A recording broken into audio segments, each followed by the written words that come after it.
Chapitre 5. La dottoressa.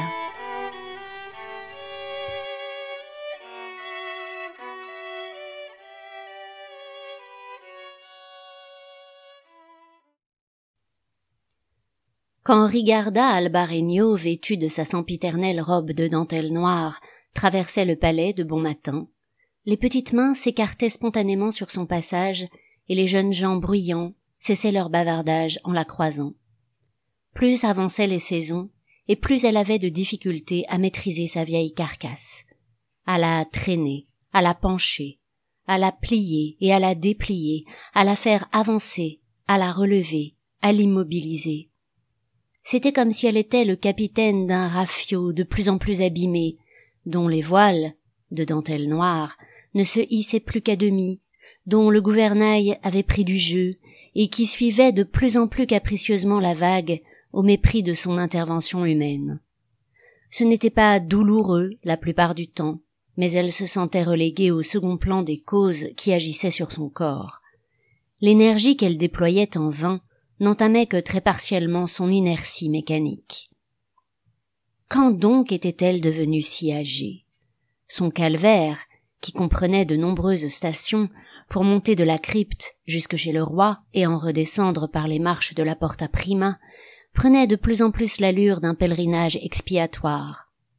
Ridolfo devrait peut-être un jour se passer des visites de sa sœur aînée, car en plus des peines occasionnées par l'escalier, Rigarda se sentait chaque fois plus oppressée par l'atmosphère de cette chambre close. Son frère, qu'elle se rappelait si beau et si audacieux, au sommet de sa gloire d'acteur et de prince, son frère couronné, rayonnant, était aujourd'hui la caricature sinistre et désolante de lui-même. Tout en descendant péniblement les derniers degrés qui la menaient tout en bas, plus bas même que la chaussée, dans les espaces souterrains du palais, certains éléments de la scène qu'elle venait de vivre s'attardèrent dans son esprit avant de disparaître. Une marche, le tremblement d'une main aux ongles noirs, 2 marches, une lumière soudaine au fond d'un œil vide, 3 marches, un râle de plaisir devant sa pâtisserie préférée, 4 marches, des bouts de rôle décousus, déclamés, 5, 6, 7 marches, des répliques toutes faites qui ne correspondaient jamais à ses paroles à elle, dans la dissonance perpétuelle et absurde d'une parole fêlée.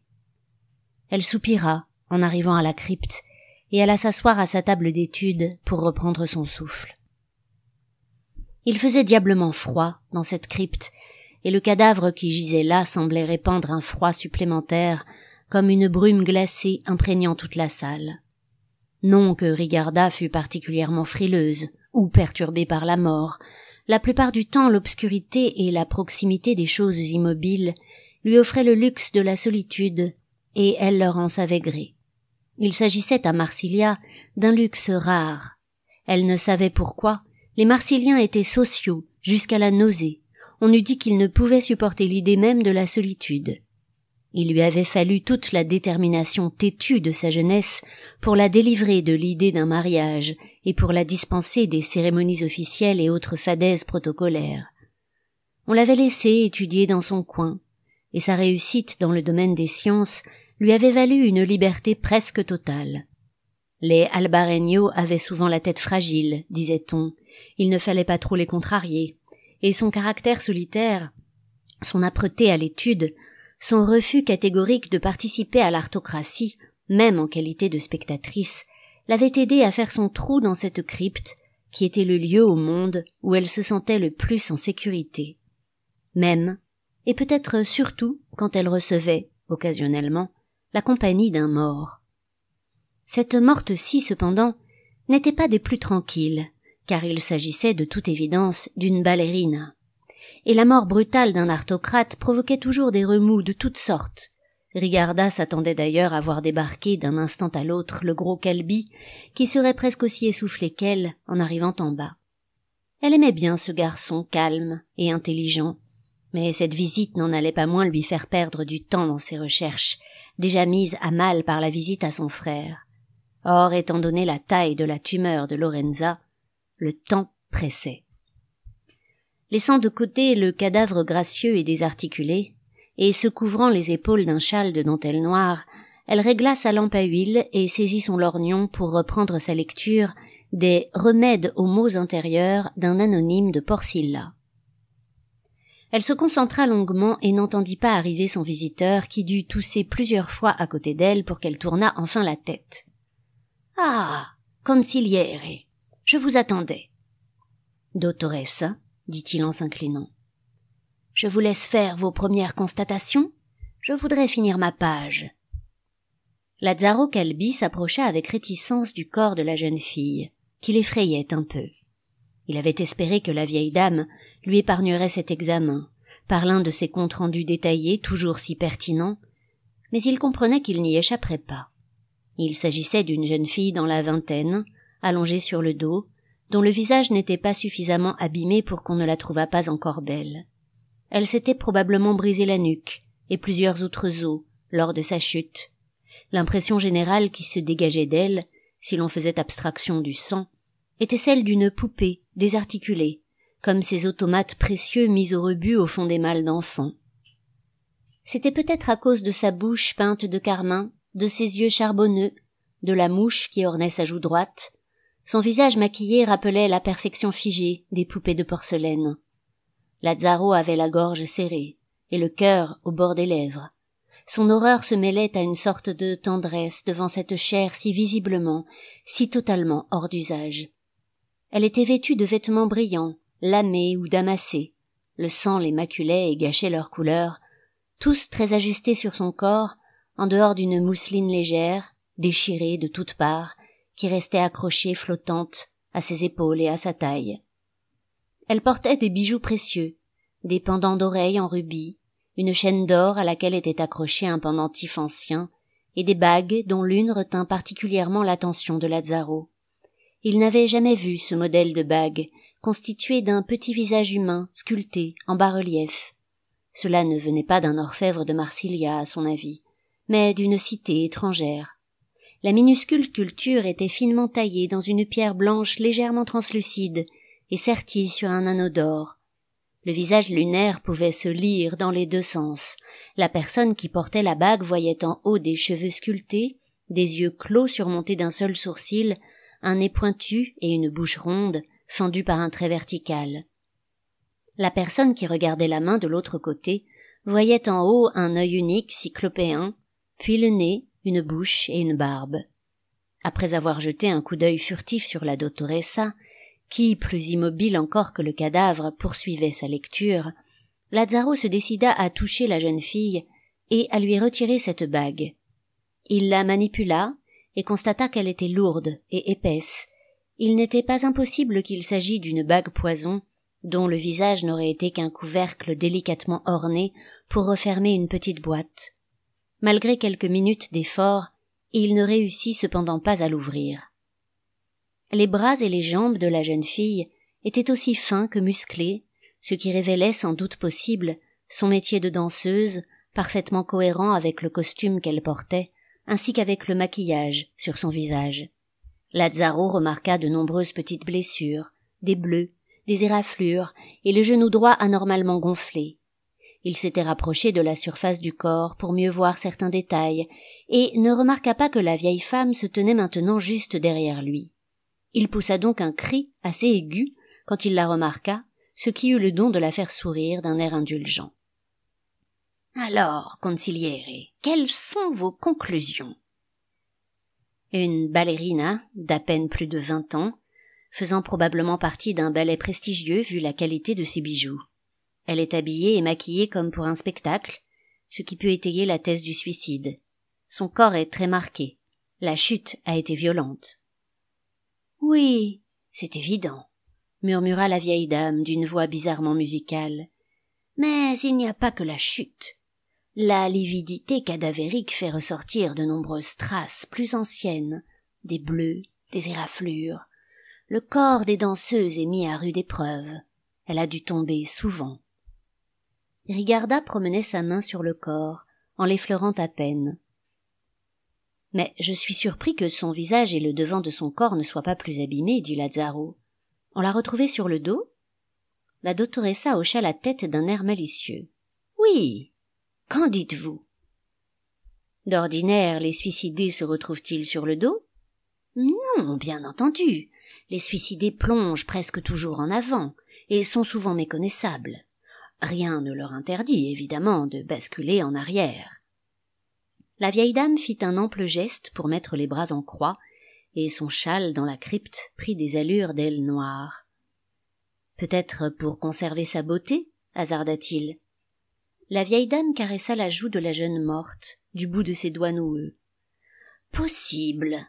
Elle semblait avoir le souci de son apparence. Mais peut-être aussi l'a-t-on poussée. Ce n'est pas à exclure. Y a-t-il un autre élément qui vous fait dire ça ? Ses yeux étaient ouverts quand on l'a trouvée. Ils exprimaient de la concentration, comme s'ils cherchaient à accommoder ou peut-être à identifier quelque chose. Calby, en son fort intérieur, regretta de n'avoir pas déchiffré lui-même cette expression. Est-ce vous qui lui avez fermé les yeux ? Oui. La compagnie des morts ne me dérange pas, mais il y a tout de même des limites à leur indiscrétion. Je dirais que si l'on se jette en arrière les bras en croix, il fit le geste pour accompagner ses paroles, c'est pour éviter justement de voir le sol se rapprocher. Oui, je suis d'accord. Je pense aussi que dans ce cas de figure, il est plus naturel de fermer les yeux. Autre chose, regardez. Elle souleva la paupière d'un geste nonchalant. La pupille paraissait anormalement dilatée. Elle a consommé de l'oubli, murmura Lazzaro. On dirait. Ah, tiens, vous lui avez retiré la bague. Oui. Avez-vous réussi à l'ouvrir ? Je me suis dit que c'était peut-être une bague poison. On trouvera peut-être justement de la poudre d'oubli à l'intérieur. C'est possible, dit-elle, en s'essayant quelques instants vainement à trouver un mécanisme secret. Je ne connais pas la mode du jour, mais les aristocrates aiment bien les objets mystérieux, raffinés, exotiques, et ils sont les premiers consommateurs d'oubli de la ville. Avez-vous déjà vu une bague semblable ? Non, dit la vieille femme, après un moment de réflexion. C'est un bijou très particulier. Lazzaro porta à nouveau les yeux sur la jeune fille. Je la garde. Autre chose ? Je suppose que vous n'avez pas été regardée d'aussi près, mais elle a eu un commerce sexuel récent avec un homme. Lazzaro enregistra l'information, sans la commenter. Je pense que l'identification ne posera pas de problème, conclut-il.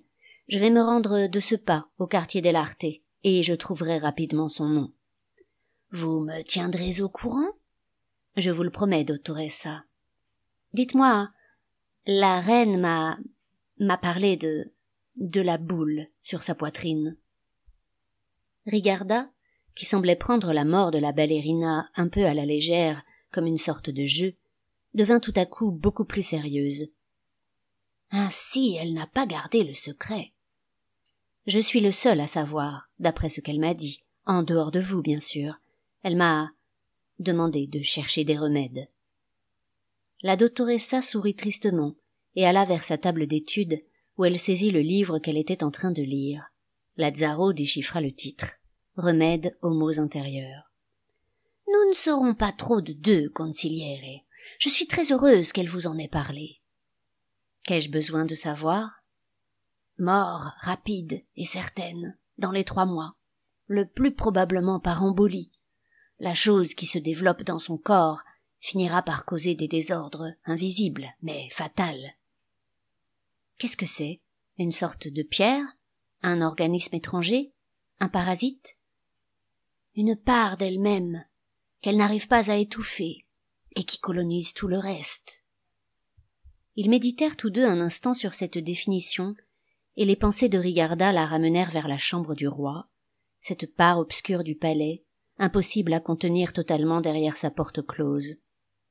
La folie de Ridolfo formait-elle une boule de ténèbres, dont les pulsations secrètes répandaient leur influence maligne sur toute la ville? Était-ce la folie du roi qui grossissait, comme un second cœur malade, inguérissable, sous la poitrine de son épouse? Lorenza aimait tellement Ridolfo, murmura-t-elle. Lazaro comprit qu'elle se parlait à elle-même, et que le cours de ses sombres rêveries l'avait emporté loin de leur conversation. Il ne répondit rien. « La folie l'a éloigné plus encore que ne l'aurait fait la mort, » reprit-elle. « Savez-vous si d'autres personnes que vous rendent visite au roi ?» demanda Lazaro à voix presque basse. « Non, je ne crois pas. Lorenza, bien sûr, se force à y aller tous les jours, mais ses visites se font de plus en plus courtes. »« Ses enfants ?»« Non, dit-elle vivement. Ses enfants ne vont plus le voir depuis des années. » Fabio m'a pourtant dit qu'il y avait été hier. Cela m'a surpris. Rigarda parut dérouté. Peut-être a-t-il l'impression que son père a été abandonné. Toute la ville qui était à ses pieds évite aujourd'hui de prononcer son nom, et les gens allongent le pas quand il passe devant sa porte. Vous avez remarqué? Comme s'il s'agissait d'un lieu hanté. Son fils pense peut-être pouvoir le ramener à la maison. C'est une naïveté d'adolescent. Lazaro songea que Fabio, aujourd'hui père de famille, n'était plus un adolescent que dans les yeux de sa vieille tante, et qu'il n'y avait plus grand-chose de naïf en lui. « La mort dans 3 mois, » reprit-il, en revenant à leur sujet initial. « Je ne peux m'y résoudre. Avez-vous des pistes ?»« Ma médecine est impuissante, de cela je suis certaine. Mais la médecine n'est pas une science exacte, mon cher Calbi. C'est un art varié et impossible à maîtriser entièrement. Il faut trouver quelqu'un qui soit plus compétent que moi. Je cherche pour l'instant dans les livres étrangers que je possède. Et trouvez-vous quelque chose? Non, pas pour l'instant. Je pense qu'il faudrait aussi faire acte d'humilité et aller demander de l'aide à cette vendeuse d'oubli. Lazaro acquiesça. J'irai. Je vous épargnerai cette fatigue et cette humiliation. Une Albarreño ne doit pas se rendre dans une telle échoppe. Par ailleurs, des étrangers sont arrivés à Marsilia à bord de la Liberta. Des gens de la cité d'Albâtre, si j'ai bien compris. On dit qu'ils posséderaient un pouvoir de guérison. Quelque chose s'alluma dans l'œil clair et voilé de Rigarda. La cité d'Albâtre? J'ai lu des récits sur cette cité, il y a bien longtemps. Mais je ne pensais pas qu'elle existait réellement. Je serais curieuse de les rencontrer, consigliere. Je me charge de tout. Continuez à lire, dottoressa. Je m'occupe de la ballerine, de la sorcière et des étrangers. Le visage de la vieille femme se fendit d'un grand sourire, qui ranima fugitivement son visage et restaura sur ses traits déformés par l'âge un peu du charme qu'il avait dû avoir dans sa jeunesse. « Merci, consigliere. Votre visite m'a redonné un peu d'espoir. Vous savez vous y prendre avec les vieilles dames. C'est une qualité rare, » dit-elle affectueusement. Lazaro, avec grâce, s'inclina pour prendre congé. Rigarda attendit qu'il fût parti, puis elle se rendit dans un coin sombre de la crypte où un grand objet dormait sous un dais de velours noir. Ce garçon lui ôtait un poids. Elle avait l'impression qu'il allait remuer des montagnes et qu'il prenait sur lui une grande part du fardeau qui lui pesait depuis plusieurs jours. Elle allait lui obéir et continuait à lire, mais auparavant, elle fit glisser à terre le dais noir. La viole apparut, comme un corps déshabillé, dans toute la sensualité de son bois précieux et verni, d'un brun rouge. Rigarda se saisit de l'archet et installa son tabouret de manière à regarder vers la ballerine. Puis elle laissa tomber son châle, prit l'instrument entre les plis de dentelle noire de sa robe et laissa son archet faire vibrer les cordes. Personne n'entendit, personne n'entendait jamais, la musique qui s'éleva ce matin-là dans la crypte. Une musique grave et lente, qui ne brisait pas le silence, mais qui semblait prendre racine en lui. Une musique née de l'ombre, de la solitude, de la folie, de la mort. Une musique qui, du fond de la mélancolie, remontait vers la lumière par l'étrange magie de sa beauté. Le morceau ne dura que quelques minutes, ses vieilles mains ne supportaient pas de soutenir un tel effort. Mais la musique flotta encore longtemps dans la crypte, à l'état de souvenir, comme un parfum demeuré longtemps après le départ d'une personne aimée.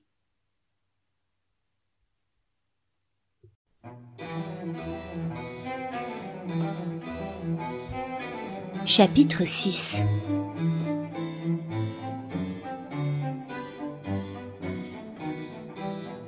Le prince, le chat et la petite main. Margherita avait demandé à Agnese d'arriver plus tard. Cela arrivait souvent, lorsqu'elle prévoyait de passer la nuit avec quelqu'un. Agnese était alors priée d'aller dormir chez sa mère et de ne pas se montrer avant que le soleil soit haut dans le ciel. Agnese s'amusait toujours alors à essayer de deviner avec qui elle trouverait la maestra au matin. Il pouvait s'agir du danseur de la dernière fois, ou de l'architecte occupé à la Villa Lorenziana. Elle espérait d'ailleurs qu'il s'agirait de ce dernier, car elle gardait un excellent souvenir d'une journée passée là-bas. Margherita avait voulu emporter son chevalet et toutes ses couleurs, et Agnese avait donc dû l'accompagner. La Villa Lorenziana était encore en chantier, et ne devait être livrée à la reine que dans plusieurs mois, mais c'était déjà une retraite enchanteresse, bercée de la brise de mer, entêtée de jasmin et de citronnier, bordée de sentiers sinueux, dominant les falaises. Ce lumineux souvenir, cependant, n'eut pas le temps de prendre beaucoup de consistance dans son esprit, car elle s'aperçut immédiatement en entrant que Pippo était de mauvaise humeur. Le terme pouvait sembler mal choisi pour un animal. Cependant, elle l'eût juré, les chats des Lartés, à force de vivre parmi leurs maîtres, avaient imité leurs caprices, leurs emportements, leurs béatitudes, leurs tendresses irrépressibles, leurs paresses amoureuses, leurs angoisses accablantes. Et aujourd'hui, le gros chat couleur crème semblait atteint d'une crise d'agitation nerveuse sans précédent. Lui, d'ordinaire si placide et si lent, lui dont le moindre clignement d'œil pouvait prendre des heures, était occupé à traverser la salle en tous sens comme une flèche, changeant de direction de manière aléatoire et ne se préoccupant pas des obstacles.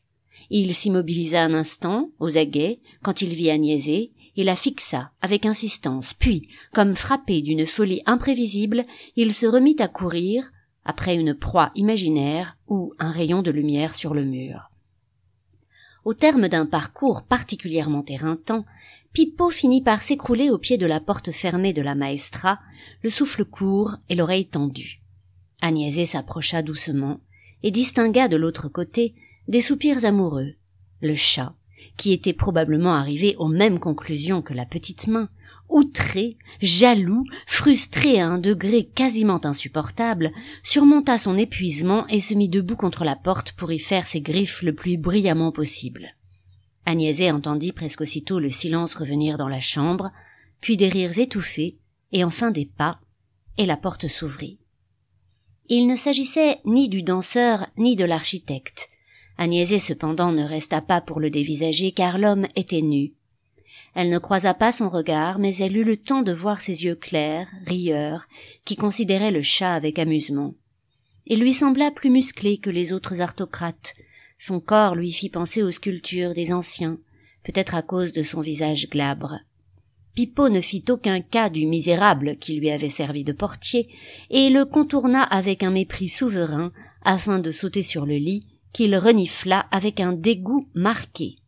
Puis, au lieu de s'adonner aux ronronnements et aux câlins habituels, il s'installa au beau milieu du drap et entreprit de s'y lécher frénétiquement, comme pour purifier son noble pelage de toute contamination éventuelle en provenance de cette créature masculine inférieure, douteuse et malodorante.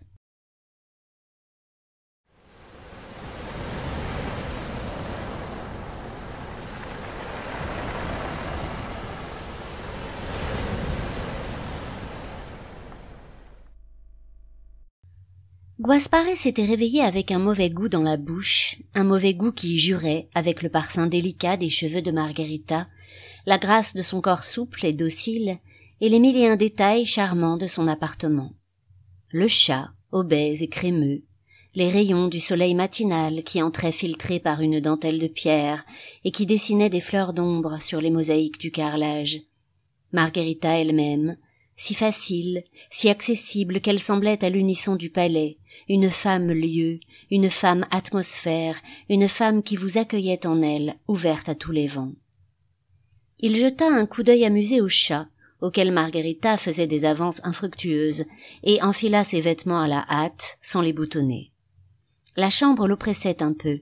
Cet appartement ciselé, saturé de couleurs, lui apparaissait comme le décor miniature d'une boîte à musique. Margherita était assortie à toute cette orfèvrerie.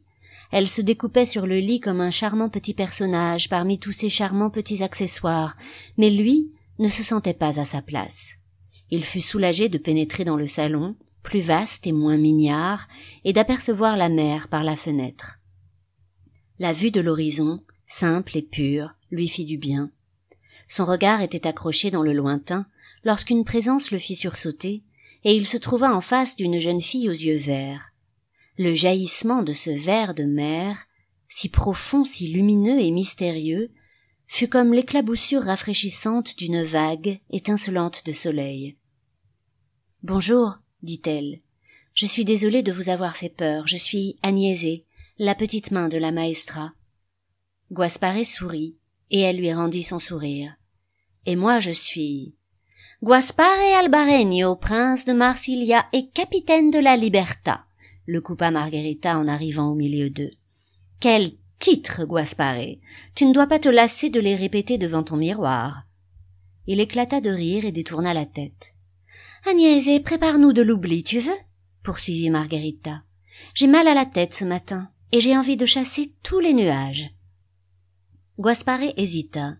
C'était là exactement ce qu'il avait redouté en rentrant à Marsilia, exactement ce qu'il entendait lorsqu'il disait que Marsilia allait se refermer sur lui comme un piège.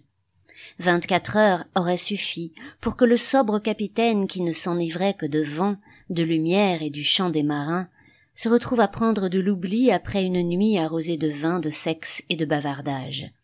Un piège qui avait la forme d'une petite boîte ouvragée qui se refermait sur lui.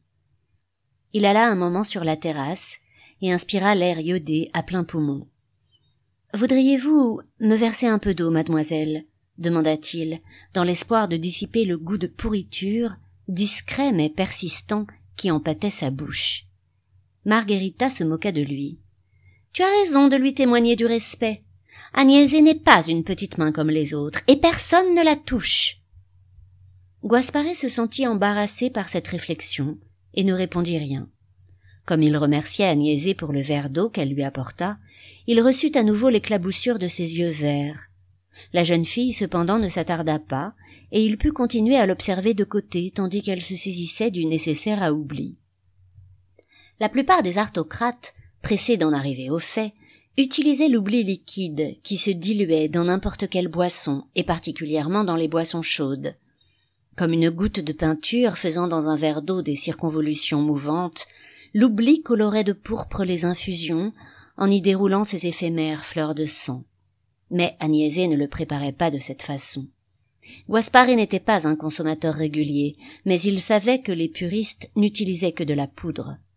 La jeune fille alla prendre la pipe d'oubli, dont Guaspare admira la facture orientale exceptionnelle. Avec un sérieux presque cérémoniel, elle saisit une pincée de poudre qui colora ses doigts d'un rouge tirant sur le noir et la mélangea avec une pâte qui sentait le miel et les fleurs séchées. Elle disposa ensuite cette petite boule sur un brûloir qu'elle alluma à la flamme d'une lampe à huile. La fumée qui s'échappa bientôt de la cuisson et de la combustion lente de la pâte fut recueillie dans un premier tuyau rigide de métal cuivré qui menait à un réservoir empli d'eau parfumée. Elle alluma le second brûloir qui permettait de faire bouillir l'eau afin qu'elle s'évapore dans un second tuyau, souple celui-ci et décoré d'écailles de serpent qui s'achevait par un bec assez semblable à ceux des instruments à vent. L'opération était un peu longue et nécessitait des réglages. Guaspare admira la patience et l'adresse de la jeune fille, dont les yeux verts, à son grand regret, restèrent cependant baissés pendant toute la durée du processus. Enfin, Margherita s'installa sur un divan et l'invita à en faire de même. Le long tuyau serpentin rampait sur la mosaïque, sifflant légèrement, grimpait sur les étoffes du siège et de la robe de la jeune femme pour se glisser jusqu'à sa bouche. Elle inspira une profonde bouffée et renversa la tête en arrière après avoir tendu la pipe à son compagnon. Il hésita une seconde, puis, vaincu, aspira lui aussi l'oubli à plein poumon. Rien n'égalait la première prise d'oubli. La béatitude qu'on ressentait la première fois ne revenait jamais. Les prises suivantes n'étaient que des tentatives infructueuses pour se remémorer une grâce qui avait déserté. La béatitude, l'impression d'avoir la conscience et l'imagination soudain agrandies, aérées, remplies de lumière, se transformait dès la deuxième prise en une simple hébétude. L'oubli ralentissait le cœur et faisait taire les douleurs, et dans ce corps paisible jusqu'à l'immobilité, l'esprit divaguait librement, avec une agréable sensation de légèreté. C'était tout. On plongeait dans un demi-rêve, dans un monde de fantasmes changeants, comme sous l'effet d'une fièvre légère. Les conversations tenues sous l'emprise de l'oubli étaient à la fois plus sincères et plus tortueuses, interminables et inachevées aussi, dans la plupart des cas. « C'est drôle », commença Margherita d'une voix altérée. Guaspare l'avait entendu, mais il ne lui semblait pas urgent de répondre. Son esprit était fixé sur des couleurs, le rose, le bleu et le vert. « Je n'ai plus rien à peindre », continua-t-elle. Les mots de Margherita entraient en collision avec les images qui flottaient dans l'esprit de Guaspare et les modifiaient insensiblement. Les couleurs auxquelles il pensait devenaient des taches de peinture sur une toile. « Je cherche une idée depuis des années, depuis la couturière, à vrai dire. » Elle éclata d'un rire un peu ralenti, comme si cet aveu l'amusait. « Je cherche une idée, désespérément, » reprit-elle. « Je pense que je devrais les prévenir, tous. Je suis un imposteur. » Son gloussement se fit plus aigu. « Je n'ai rien à dire, rien à peindre. Je n'ai jamais été une artiste. » Le rire perlé de Margherita faisait comme un bruit de cascade, et Guaspare se laissa contaminer par ce rire. Ils rirent tous les deux, d'un rire étrangement lent et silencieux. Sur la toile blanche, dans l'esprit de Guaspare, un rose très pâle avait illuminé le ciel. C'était un rose aérien, vaporeux. L'idée lui vint que c'était cette vapeur rose qu'il venait d'inhaler, un rose d'oubli. « Moi, j'ai toujours eu des idées, » articula-t-il péniblement, « mais je n'arrive pas à les peindre. » Et maintenant, c'était l'eau bleue qui clapotait sur la toile, un bleu de miroir liquide qui laissait transparaître une profondeur mystérieuse. Guaspare essayait de se concentrer sur la jonction entre les deux couleurs, la ligne baveuse, floue, la ligne instable et presque effacée de l'horizon. « Nous faisons une sacrée paire », remarqua Margherita juste avant de fermer les yeux. Ils retombèrent dans le silence, et le fil de leur conversation se détacha sans bruit, doucement, les laissant errer chacun de son côté, seuls, dans le labyrinthe de ses visions.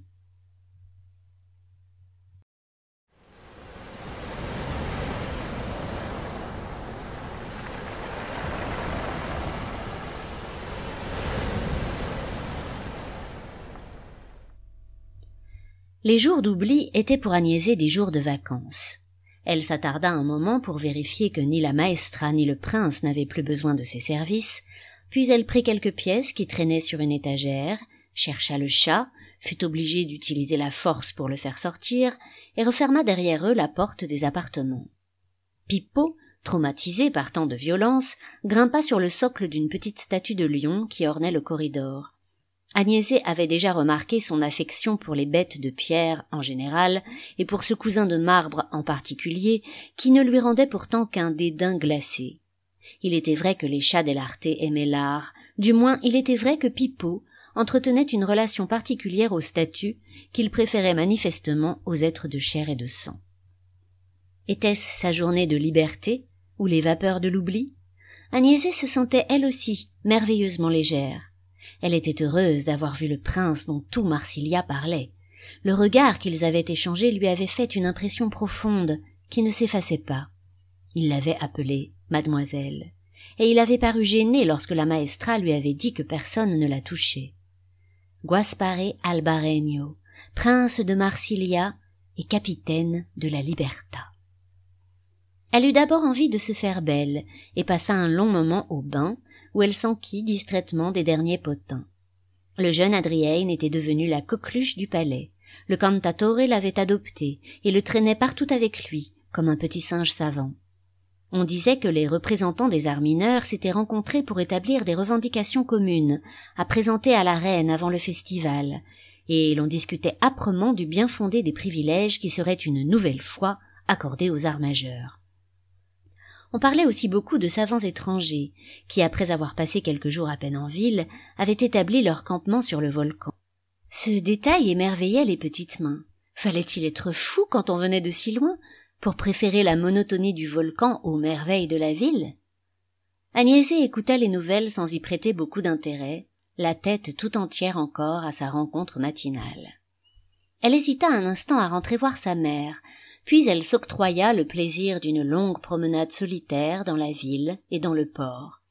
Marcher ainsi, sans obligation, au hasard de son caprice, sans course à faire pour la maestra ou pour sa mère, était une récréation exceptionnelle.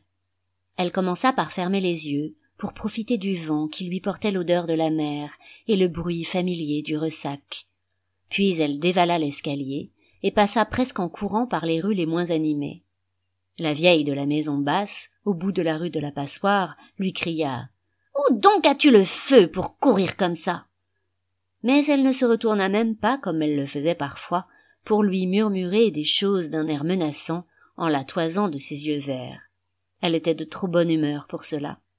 Après avoir compté les piécettes qu'elle avait prises chez la maestra, elle ralentit sa course au milieu de la rue Neuve et alla flâner devant la pasticceria de Renato. En tant qu'adepte des arts mineurs, il n'avait pas droit au titre de maestro. Et pourtant c'est toujours ainsi que ses clients l'appelaient. Maestro Renato usurpait peut-être son titre, mais pas sa réputation, et faisait les meilleurs gâteaux qui se pouvaient goûter hors du palais. Baba, friands, beignets, macarons, croquants, choux, craquelins étalaient langoureusement leurs couleurs et leurs noms poétiques. Divin prélude, entrechat dell'arte, larmes de la mer, et elle fut heureuse de ne pas être seule dans la boutique, car elle avait besoin de beaucoup de temps pour choisir. Le client devant elle était probablement un commerçant. Il échangea quelques paroles avec la jeune femme qui était commise là. « Qu'y a-t-il dans le voile de marbre ?» demanda-t-il. « Une meringue fine recouverte d'un glaçage de caramel effilé. »« Et le baiser du prince ?» ?»« C'est un rocher de nougatine qui enveloppe une crème de nacre fondante et une perle d'alcool. »« Mettez-m'en 2 de chaque. Vous avez entendu la nouvelle ? » ?»« Oui, la reine a fixé la date du festival. » Il paraît que la Liberta a rapporté plus de richesses encore que la dernière fois. Vous croyez que nous toucherons tous une plus grande prime? En tout cas, on ne devrait pas toucher moins. Agnès savait de quoi il parlait.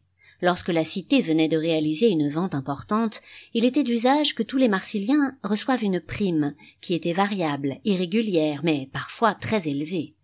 Bien sûr, les aristocrates du palais se répartissaient la plus grande part, mais tous les arts mineurs étaient assez généreusement dotés, et chaque citoyen, boulanger, petite main, cuisinière, marin, en recevait une aussi. C'était le roi précédent, le père de Ridolfo, qui avait instauré ce système, afin de désamorcer les tensions sociales à Marsilia. Partager les bénéfices de l'art, disait-il, ne pourrait que profiter à tout le monde. Ce serait la première fois en tant que petite main qu'Agnès allait recevoir cette prime, un argent qui n'était pas celui de sa mère, ni celui de la maestra, mais le sien, de l'argent qui provenait des coffres de la Liberta. « Et pour vous, jeune fille ? » ?»« Un baiser du prince, s'il vous plaît. » Le gâteau lui fut remis dans un petit papier transparent, frappé aux armoiries des Albarreño, partie de gueule et d'or au lion ailé de sable, qu'elle retira et enfouit dans sa poche. Elle attendit d'être dehors, puis se dirigea vers le quartier des Temples.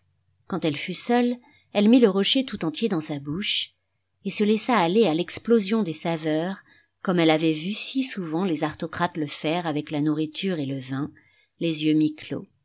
La déflagration fut suave et surprenante, et lui laissa un goût d'inachevé.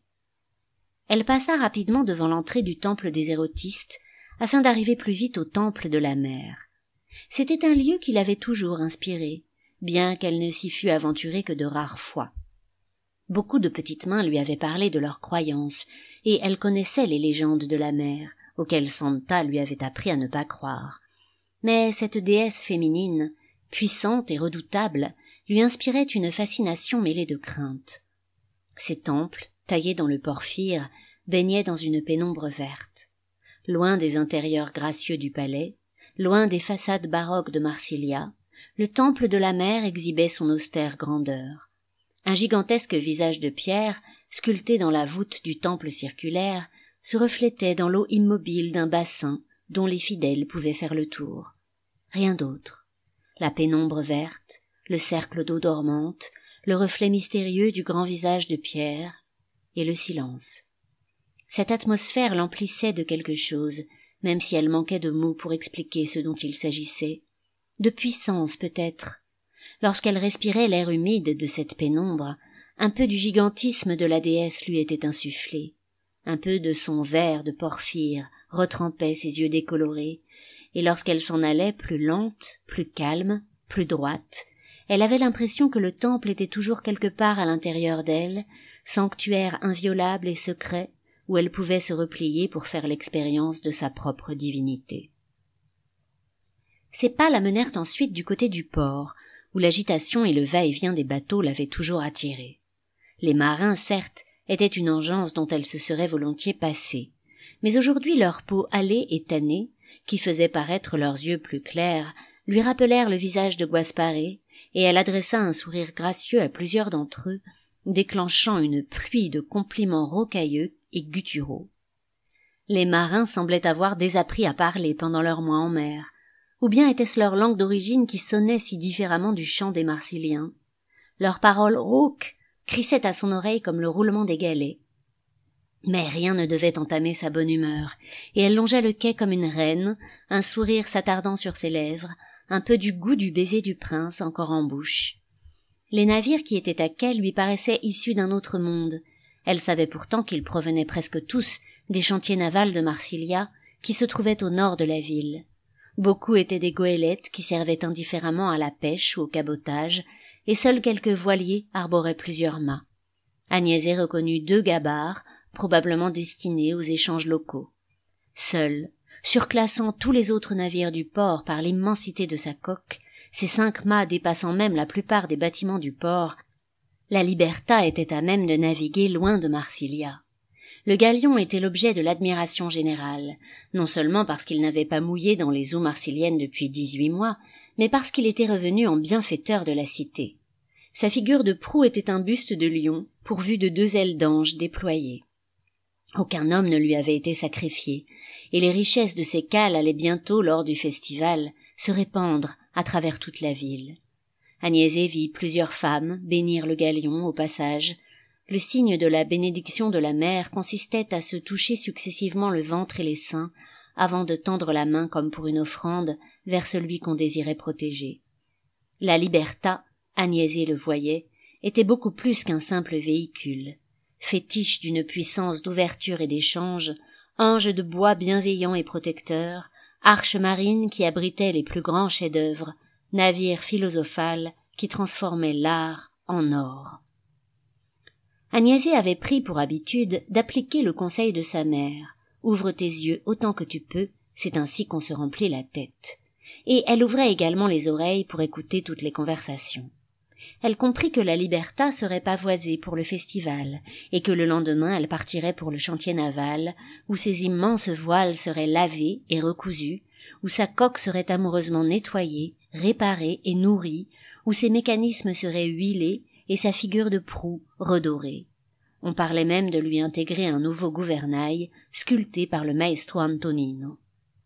Tout en dirigeant ses pas vers la rue de l'Achevoire, Agnès espéra que ces préparatifs seraient longs, très longs, et que la Liberta ne repartirait pas de sitôt.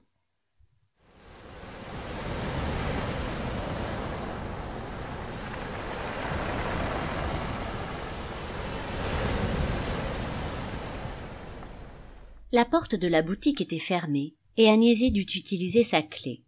En entrant, elle remarqua tout de suite les lueurs qui provenaient de la cave et les bruits familiers qui montaient par l'escalier. Sa mère était occupée à la confection de quelque chose, potion ou onguent, car on ne sentait pas l'âcre odeur caractéristique de l'oubli, et elle n'avait sans doute pas envie d'être dérangée. Agnès alluma la lampe à huile, et les flacons et les fioles rangés dans les étagères se mirent à étinceler de reflets changeants. Il n'y avait aucune étiquette, nulle part. L'esprit de Santa était le seul livre où le nom et la puissance des potions fussent inscrits. Agnese en connaissait certaines, mais la grande majorité d'entre elles lui étaient aussi mystérieuses qu'à un parfait profane. Nul ne se serait aventuré à dérober l'une de ces fioles sans en connaître l'usage. C'était le savoir, le monopole du savoir, qui protégeait Santa des voleurs. Agnese savait qu'il y avait là des drogues puissantes, capables de réparer les corps, de provoquer la folie, la fureur ou le désir, des onguents qui faisaient apparaître ou disparaître les cloques, des cataplasmes qui exorcisaient les obsessions, des liqueurs immondes qui vous faisaient jeûner pendant 1 mois, des filtres qui endormaient l'intelligence. Santa les mélangeait parfois pour répondre à des demandes particulières, toujours dans la cave. Les charmes lui avaient toujours fait moins peur. Agnese, lorsqu'elle était enfant, aimait les contempler et les toucher, bien que cela lui fût rigoureusement interdit. Elle avait passé de longues heures solitaires dans cette boutique sombre, à attendre que sa mère eût terminé ses préparations en bas. Elle avait guetté en haut de l'escalier qui s'enfonçait dans le mystère maternel les émanations étranges de sa cuisine impie. Elle se dirigea sans bruit, comme aux temps anciens, vers le coffre des charmes, et l'ouvrit délicatement. L'odeur du bois de santal lui assaillit les narines et la fit presque tousser. Les charmes étaient là. Ils ressemblaient à de petits bijoux ou à de petits jouets, et avaient exercé sur son enfance une fascination sans pareille. Aujourd'hui, elle éprouvait encore une intense curiosité à leur égard. Elle aurait reconnu ces charmes entre 1000 autres objets, car ils avaient tous comme un air de famille. C'étaient des petites statuettes humanoïdes, translucides, de différentes tailles, certaines montées en pendentifs, d'autres vêtues comme de petites poupées. Parfois, il n'y avait qu'une tête, qui pouvait alors servir de pommeau pour une canne, ou de bouton pour un tiroir. Certaines étaient si fines qu'on pouvait les monter en épingle à chapeau ou à chignon. D'autres étaient destinées à être cousues dans la doublure d'une jupe. Visibles ou invisibles, elles étaient toujours discrètes, mélangées à d'autres décorations presque semblables, vagues figures enfantines aux traits inachevés. Lorsqu'elle était enfant, Agnese était persuadée que les charmes, à l'intérieur de leur coffre odorant, se racontaient des histoires et se livraient bataille. Mais lorsqu'elle ouvrait le couvercle, elle les trouvait toujours pêle-mêle, hypocritement assoupis. La certitude qu'ils vivaient ne l'avait jamais vraiment quitté. Il se dégageait de chacun d'eux, quand on bravait l'interdiction de les toucher, une sorte de tiédeur, et ils reflétaient la lumière d'une manière peu naturelle, comme s'ils étaient eux-mêmes luminescents. Là non plus, aucune étiquette ne pouvait aider le profane à reconnaître les charmes bénéfiques de leurs frères maléfiques. Certains de ces fétiches apportaient l'amour et la chance, quand d'autres vous condamnaient à la maladie et à la souffrance. Seule Santa, qui les avait créés, connaissait la nature et l'étendue de leur pouvoir. Prise d'une impulsion soudaine, Agnese se dirigea vers l'escalier. Elle avait toujours pensé que les marches en étaient plus hautes que celles d'un escalier ordinaire, comme si la descente dans ses entrailles exigeait un effort particulier. Mais il s'agissait probablement d'un résidu de l'époque où ses jambes à elle étaient plus petites. Aujourd'hui, ses jambes d'adulte tremblaient encore légèrement lorsqu'elle amorça cette descente. La cave était toujours enfumée, et des vapeurs plus ou moins irritantes formaient des nappes épaisses comme des nuages bas à hauteur d'homme. Santa se déplaçait dans ces nuées toxiques sans paraître le moins du monde incommodée, mais Agnese ne put s'empêcher de tousser, ce qui signala sa présence. Santa ne sursauta pas, et ne tourna même pas la tête vers elle. Enveloppée d'un grand tablier maculé de traces brunâtres, elle était en train de peser sur une minuscule balance à 2 plateaux, une matière qui semblait en décomposition et dans laquelle Agnese crut voir la forme d'un fœtus. Les lueurs des flammes l'éclairaient par en bas, et Agnese pouvait voir son beau profil serein et concentré, et l'un de ses extraordinaires yeux verts qui brillaient dans le clair-obscur. « Que viens-tu faire en bas, ma fille ?» finit-elle par dire d'une voix neutre. « J'ai une journée libre, » commença Agnese. « Je ne t'ai pas demandé pourquoi tu n'es pas là-bas, mais pourquoi tu es ici. Tu pourrais être à 1000 autres endroits. » « Je pensais que je pourrais te voir. Ma compagnie n'a rien de si plaisant pour une jeune fille que je sache, et nous nous sommes vus amplement cette nuit. Agnese, décontenancée, s'approcha. « Veux-tu que je remonte ?» demanda-t-elle. « Non, » dit Santa, agacée. « Je veux savoir ce que tu viens faire ici, en bas, dans cette cave où tu ne veux jamais aller. »« Je ne sais pas, je me disais que… » Santa avait terminé sa délicate pesée, et elle versa la matière en décomposition dans une préparation qui cuisait à feu doux. Il y eut un gargouillis sourd qui évoqua à Agnese le bruit d'un corps qui tombe à la mer. Santa la dévisagea avec le regard détaché, toujours légèrement ironique, qui lui était habituel. « Le désir t'a traversé, » observa-t-elle. Agnese se sentit rougir, tout en se demandant s'il était normal qu'une mère fît si souvent rougir sa propre fille. Le silence qui suivit ne sembla pas plus déranger Santa que les vapeurs et les parfums visqueux de son laboratoire aveugle. Elle se mouvait dans le silence avec aise, tandis qu'Agnese, elle, se sentait toujours obnubilée par la manière de le briser. Mais si elle se hasardait à parler pour ne rien dire, à tenir des propos badins, à réciter un tant soit peu des paroles convenues, la langue de Santa claquait immédiatement comme un fouet, et Agnese craignait les réparties cinglantes de sa mère, plus encore que les autres enfants ne craignaient les bourrades et les coups. « Veux-tu enfin apprendre à composer des filtres, Agnese ?» Agnese songea à répondre « Non, à quoi me servirait un filtre ?» ou « Non, je n'étais pas venue dans ce but » ou encore « Non, je ne veux pas devenir comme toi ». Mais ce fut une toute autre réponse qui sortit de ses lèvres. « Oui, j'ai besoin d'un filtre d'amour. » Santa attendit plusieurs secondes avant de réagir, manifestement concentrée sur une opération qui consistait à prélever l'écume noirâtre du liquide qui était en train de bouillir. Puis elle sourit à sa fille, d'un air tranquille. « Tu n'as besoin d'aucun filtre d'amour pour te faire désirer, ma fille, mais je vais t'apprendre quand même. » Avec le même sourire tranquille, elle saisit une grande passoire et pêcha un objet blanchâtre dans le liquide bouillonnant, un objet qu'Agnese mit du temps à identifier, à travers les lueurs dansantes et la vapeur épaisse. Il s'agissait d'un tout petit squelette, qu'elle prit d'abord pour un squelette de lézard, à cause de la délicatesse de ses vertèbres. Mais le petit crâne, rond et démesuré par rapport au reste du corps, le petit crâne enfantin et inachevé, était indubitablement humain.